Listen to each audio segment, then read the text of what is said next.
10 seconds, 5 seconds, start. It is indeed a pleasure for me to be with you all this morning. When we met last year, I recall there was to some extent some plain speaking on my part. At the outset, I would like to emphasize once again that today also I would do the same thing.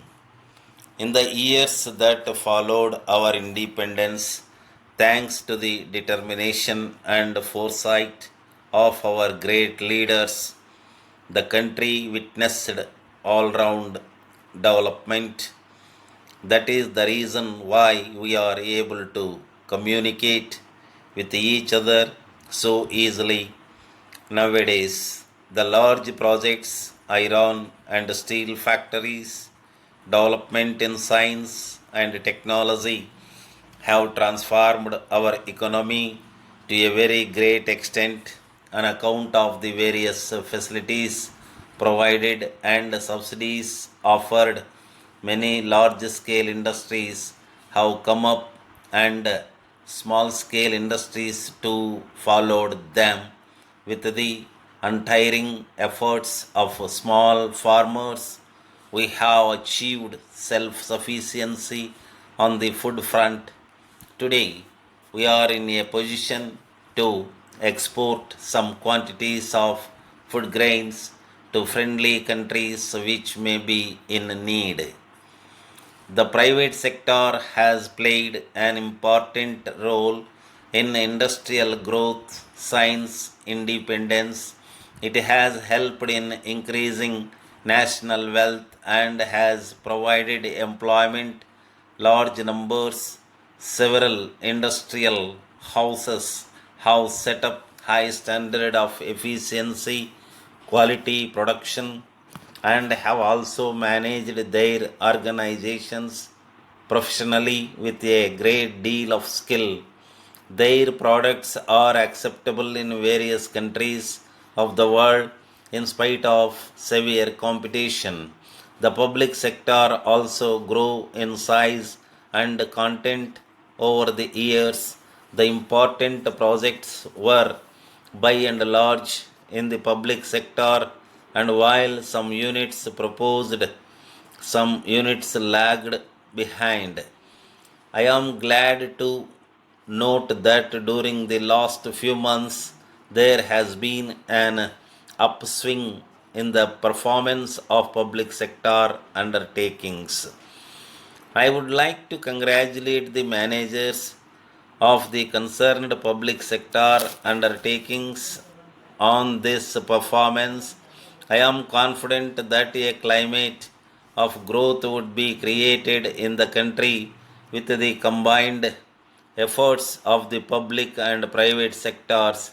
I would like to emphasize the need for a healthy competition between the public and private sectors, which would be beneficial for efficient functioning of both. Economic growth has to go side by side with social justice, as I have often said.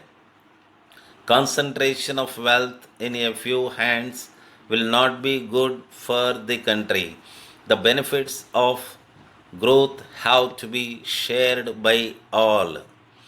It has to be established that the mixed economy concept, which we have accepted as a matter of policy, is the most suitable one for us. This can be done only by making it a success.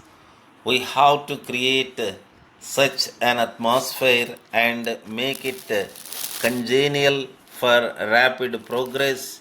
The finance minister also talked recently on this issue.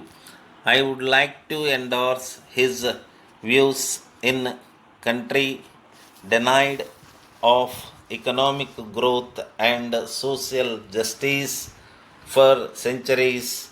There will be pressure for consumption, for distributive justice, as well as for correction of regional imbalances, and government is responsible for existence of harmony. My dear friend, I am very happy to receive your letter. It gives me great pleasure to know that you are selected for the award and that your services are recognized by the Government of India. As I understand, these awards were instituted for according national recognition to the outstanding social workers in this most vital field of child welfare. These awards are for recognition of the fact that growth of the child on sound basis is a necessary precondition for development of a strong nation, and to provide incentive and encouragement for voluntary agencies to take up child welfare work. There is more work to be done in this field, which has unlimited scope for voluntary organization. It needs no special mention to say that children are our wealth and they are our future. We have to keep this in mind and help mold their character and personality for building up a new society.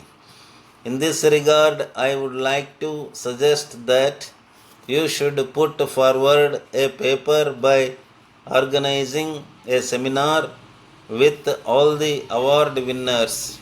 Your ideas should be so projected that the government must accept them as an integral part of its national plan. Yours affectionately, Razu.